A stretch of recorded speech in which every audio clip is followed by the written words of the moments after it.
Springtime in our state is always a beautiful event, but visitors to Wilson can enjoy even more bounty when they stop to smell the roses at the Wilson Rose Garden, where over 1,100 rose plants await. The idea for a Wilson Rose Garden was first presented to the Parks and Rec Department by Rufus Swain in 1992.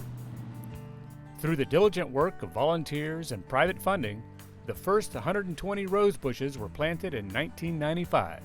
We started with 2 beds from private donors because we're a nonprofit organization. And through donations and everything, the garden has grown to what it is today. Today, the garden displays about 1,200 plants of more than 200 varieties of roses, from historic old garden to modern English roses, and over 75 varieties of All-American Rose Selections award winners. We are a certified sanctioned garden, and we have to take new plantings that they send us each year. There's about 65 beds in this garden now, and each bed varies in capacity of number of shrubs in it, anywhere from 8 to 15. The Wilson Rose Garden is a member of the American Rose Society, and in 2002, the Society declared Wilson an American Rose City in recognition of their All-American Rose Selections accredited garden and the annual Sunday in the Garden Festival, held the 3rd Sunday in May. People come from all over the world, really, not just come here to the garden, but they're here, they make a visit. We've had them from Japan, Switzerland, Germany, and we have a lot of groups that come through here through the tourism. One visitor described it as an oasis of the senses.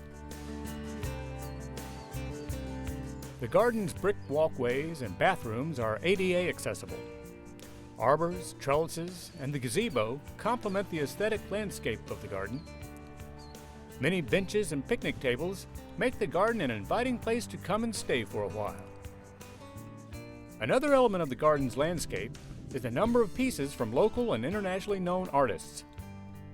The centerpiece being a 10-foot work by sculptor Horace Farlow. It's made out of Georgian marble with a Japanese motif. A bronze work called Child with Rose by Wilson sculptor Sherrod Duggan highlights the fragrance garden area that is surrounded by hybrid tea and grandiflora rose varieties. That is her daughter standing there holding a rose in her hand. You'll also find one of Wallace Simpson's whirligigs twirling in the breeze. And all the beds are drip sprinkled, and we use recycled water for the irrigation of the garden. Volunteers are the heart and soul of the Wilson Rose Garden. They lead tours and help maintain the beds. All these blooms, once they're about spent, we have a society called the Deadheaders. And they come in and they're assigned different beds, and they prune them or deadhead them once a week or every 10 days, whenever it's needed, so that they'll reproduce more flowering. To me, it's solitude.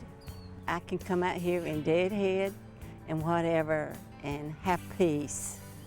And also know I'm doing something for the community, something for them to see and be proud of. This is Derek Long for North Carolina Weekend. The Wilson Rose Garden is at 1800 Herring Avenue in Wilson, and they're open daily from sunrise to sunset. For directions and more information, go to wilson-nc.com/gardens.